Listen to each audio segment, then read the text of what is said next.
Hello friends, welcome to DK films. My self DK Singh. और आज की वीडियो में क्या है, चलिए देखते हैं। फ्रेंड्स, आज के इस वीडियो में मैं बात करूंगा कि पीएसआई कैसे बने। कई लोग इन्होंने मुझसे पूछा मेरे वीडियो पे कमेंट करके कि सर पीएसआई कैसे बनते हैं। तो पीएसआई बनने के लिए सबसे पहले तो जो एलिजिबिलिटी कुछ होती है, आपको एलिजिबिलिटी पूरी करनी है। एजुकेशनल होता है, फिर फिजिकल होता है, ये सब एलिजिबिलिटी पूरी होनी चाहिए। लेकिन उससे पहले मैं आपको बता दूं कि पीएसआई का फुल फॉर्म क्या होता है। तो पीएसआई का फुल फॉर्म होता है पुलिस सब इंस्पेक्टर, जो पीआई के नीचे होते हैं। और अब आगे उसकी एलिजिबिलिटी की बात करें तो एलिजिबिलिटी फॉर पीएसआई ये है कि जो आपकी, अगर आप पीएसआई के लिए तैयार कर रहे हैं या पीएसआई बनना चाहते हैं या आपका गोल है, ड्रीम है, तो आपकी एज कम से कम 21 साल होना चाहिए। मिनिमम 21 साल और मैक्सिमम 30 साल। ये एक्चुअली डिपेंड करता है स्टेट के ऊपर कि कौन से स्टेट से हो आप। तो कहीं 28 साल भी, कहीं 28 साल मांगते हैं मैक्सिमम, और मिनिमम तो 21 ईयर्स ही है, बट मैक्सिमम में 1-2 साल आगे पीछे हो सकता है। ठीक है। बट यहाँ पे जो ST OBC वाले हैं, ST OBC वालों के लिए कुछ रिलैक्सेशन है। जैसे कि अगर आप ST या SC से बिलोंग करते हो तो आपको 5 साल का छूट जाता है। मतलब कि आप एज ऑफ 35 ईयर्स तक अप्लाई कर सकते हो। मतलब अगर आपकी एज 35 साल तक है तो आप अप्लाई कर सकते हो। यानी 21 साल उसमें माइनस नहीं होगा 5 साल। यानी कि आप मतलब 16 साल के एज पे नहीं अप्लाई कर सकते हो। मतलब एज ज़्यादा होती है ना, 30 साल है मैक्सिमम, तो आप 5 साल और इसमें ऐड करके 35 साल तक अप्लाई कर सकते हो। ST SC के लिए है। और अगर आप OBC से हो तो OBC के लिए 3 साल के लिए है, रिलैक्सेशन है। मतलब आप 33 साल तक की एज तक अप्लाई कर सकते हो। वो आपके स्टेट के ऊपर डिपेंड करता है कि आपके स्टेट 28 साल मांग रहा है, 30 साल मांग रहा है। तो जो भी हो उस पर आप 3 और 5 ऐड कर सकते हो। और जनरल के लिए तो कुछ नहीं है। जनरल के लिए वही 21 ईयर्स और 30 ईयर्स। और फिर उसकी फिजिकल मतलब शारीरिक एबिलिटी की बात करें तो उसमें आपकी हाइट होनी चाहिए मिनिमम 165 सेंटीमीटर। ये मेन के लिए है, पुरुषों के लिए है। और जो वुमेन हैं, जो गर्ल्स हैं, उनके लिए 150 सेंटीमीटर चाहिए। और इसमें भी मतलब रिलैक्सेशन है। सपोज आप अगर ST से हो या SC से हो तो आपको 5 इंच का रिलैक्सेशन दिया जाता है। मीन्स कि आप वंस अगर आप ST SC से हो और आपकी हाइट 160 है तो आप अप्लाई कर सकते हैं। मतलब 5 इंच का रिलैक्सेशन है। ठीक है। और फिर फिजिकल में चेस्ट की बात करें तो चेस्ट की जो नॉर्मल जो साइज होनी चाहिए वो होनी चाहिए 80 सेंटीमीटर। और अगर आप उसको मतलब हवा भर के फुलाने के लिए बोला जाता है तो 5 इंच और ज़्यादा होना चाहिए, 5 सेंटीमीटर और ज़्यादा होना चाहिए। तो 85 फुला कर 85 सेंटीमीटर होना चाहिए। और वुमेंस के लिए, गर्ल्स के लिए इसमें कुछ एप्लीकेबल नहीं है। ठीक है।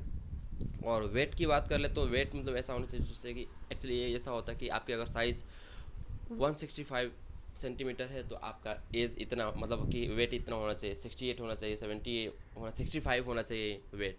वो हाइट के अकॉर्डिंग वो वेट होता है। तो उसके जैसे जितनी आपकी हाइट है तो आप उतना कितना वेट होना चाहिए। आप गूगल में सर्च कर सकते हो कि वेट फॉर द हाइट। ऐसा करोगे गूगल में तो वो आ जाएगा पूरा। और उसके बाद जो एजुकेशनल क्वालिफिकेशन जो चाहिए आपको, वो होना चाहिए ग्रेजुएट। मतलब आपका BCom होना चाहिए, BA होना चाहिए, BSc होना चाहिए, कोई भी BC होना चाहिए, कोई भी ग्रेजुएशन आपका कंप्लीट होना चाहिए कॉलेज से 3 साल का। बिना ग्रेजुएशन के आप इस पोस्ट के लिए अप्लाई नहीं कर सकते हो। और इसमें परसेंटेज की बात करो, परसेंटेज कोई मतलब वो मायने नहीं रखता। मतलब मतलब कई स्टेट में ऐसा है कि हाँ आप पास क्लास होना चाहिए, कई स्टेट में होता है 50% होना चाहिए, कई स्टेट में होता है 55% होना चाहिए। तो वो मतलब वो अकॉर्डिंग टू स्टेट ये होता है। बस आपका ग्रेजुएशन कंप्लीट होना चाहिए। मोस्टली यही होता है, ग्रेजुएशन कंप्लीट होना चाहिए, पास होना चाहिए, तो आप इस पोस्ट के लिए एलिजिबल होते हैं। और उसके बाद हम बात करें एग्ज़ाम के पैटर्न।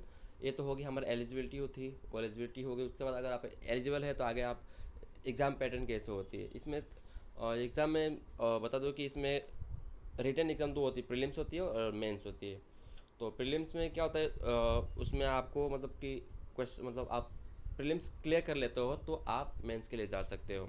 ये ऑब्जेक्टिव मतलब ऑप्शन वाले होते हैं, MCQ होते हैं, क्वेश्चन दिया होगा, उसके ऑप्शन दिए होंगे, उसमें आपको टिक करना होता है। और आप प्रीलिम्स और मेंस क्लियर कर लेते हैं तो आपको इंटरव्यू के लिए बुलाया जाता है। नहीं, तीन तीन इसमें मतलब है। पहला है प्रीलिम्स, दूसरा है मेन, तीसरा है इंटरव्यू। ठीक है। और जो पहला प्रीलिम एग्ज़ाम होगी वो होगी पेपर 1 होगा, वो होगा 200 नंबर का। और 200 नंबर में इसमें जनरल मतलब कि जनरल स्टडीज़ होते हैं वो होगा, जैसे कि होगा इसमें इतिहास हो गया, भूगोल हो गया, स्पोर्ट्स हो गया, करंट अफेयर्स हो गया। इसके रिलेटेड इसमें क्वेश्चन आएंगे, एमसीक्यू होंगे, और आपको जो क्वेश्चन दिया होगा उसमें आपको 4 में से कोई भी चूज़ करना है। अगर आप ये पास कर लेते हैं, ये exam mains sorry prelims exam pass कर लेते हैं, तो आप एलिजिबल होते हैं मेंस एग्ज़ाम के लिए। ठीक है, आपका मेन एग्ज़ाम, फिर आप उसके लिए एलिजिबल होंगे, फिर उसके लिए आपको एग्ज़ाम के लिए बुलाया जाएगा। तो इसमें ये है कि इसमें नेगेटिव मार्क्स भी है। सपोज एक क्वेश्चन है, आपने उसको सही किया तो 1 मार्क्स मिलेगा, 1 मार्क। और अगर आपने उस वही मतलब कोई क्वेश्चन है आपने इसको गलत कर दिया तो 0.25 मार्क माइनस हो जाएगा आपके उसमें से। और इसमें सब इसमें जो एग्ज़ाम्स होंगे, मेन एग्ज़ाम होगी, उसमें इंग्लिश आती है, उसमें ग्रामर होगा, ऐसे होगा, कुछ एक पैराग्राफ दिया होगा, उसमें क्वेश्चन दिए होंगे नीचे, उस आपको आंसर लिखना है। और लोकल लैंग्वेज मीन्स कि अगर आप सपोज मैं गुजरात से हूँ, या आपका यूपी से हो, महाराष्ट्र हो, कहीं से भी हो आप, तो आपके मतलब कि एक लोकल लैंग्वेज होती है। अगर आपके वहाँ पे लोकल लैंग्वेज है तो लोकल लैंग्वेज भी मतलब उसकी भी एग्ज़ाम होती है। तो जो इंग्लिश होगी 70 मार्क्स की होगी, जो लोकल होगी 130 मार्क्स की होगी, और इंटेलिजेंट टेस्ट आती है वो 70 मार्क्स की होती है, और उसके बाद जनरल स्टडीज़ होती है 130 मार्क्स की। तो ये मेन एग्ज़ाम का जो मतलब सब्जेक्ट्स है इतने होंगे, और टोटल जो होगा वो 400 मार्क्स का मेन एग्ज़ाम होगा।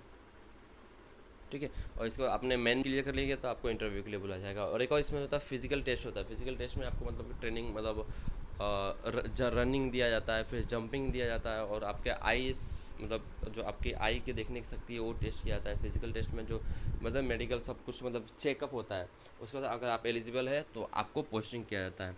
और इसमें बता दो कि आपका काम कहाँ करना था। काम होता है कि जो हमारे जो पुलिस स्टेशन होते हैं उसमें पीआई के अंदर आपको काम करना होता है। जो छोटे आपके सीनियर होंगे पीआई, और उनके अंडर में आप काम करोगे। और आपके पास भी बहुत सारे मतलब पावर होते हैं, तो आप यूज़ कर सकते हैं, और मतलब पब्लिक की हेल्प कर सकते हैं, उनका प्रोग्रेस में उनको न्याय दिला सकते हैं, ऐसे आप कर सकते हैं। तो आई होप ये वीडियो ज़रूर आपको पसंद आया होगा। अगर कुछ कन्फ्यूज़न है अभी भी तो नीचे आप कमेंट करके मुझे पूछ सकते हैं, और वीडियो को ज़रूर एक लाइक दीजिए। और अगर आपने इस मेरे चैनल को सब्सक्राइब नहीं किया है तो मेरे चैनल को सब्सक्राइब ज़रूर करिए, क्योंकि जब भी मैं कोई वीडियो अगर सब्सक्राइब करते हैं तो जब भी मैं कोई वीडियो अपलोड करूँगा तो डायरेक्टली आपके मोबाइल में या आपके मेल के थ्रू आपको नोटिफिकेशन आएगा कि मैंने कोई वीडियो अपलोड किया है, और आपको उस वीडियो को मिस नहीं कर पाएंगे, आप उस वीडियो को देख पाएंगे।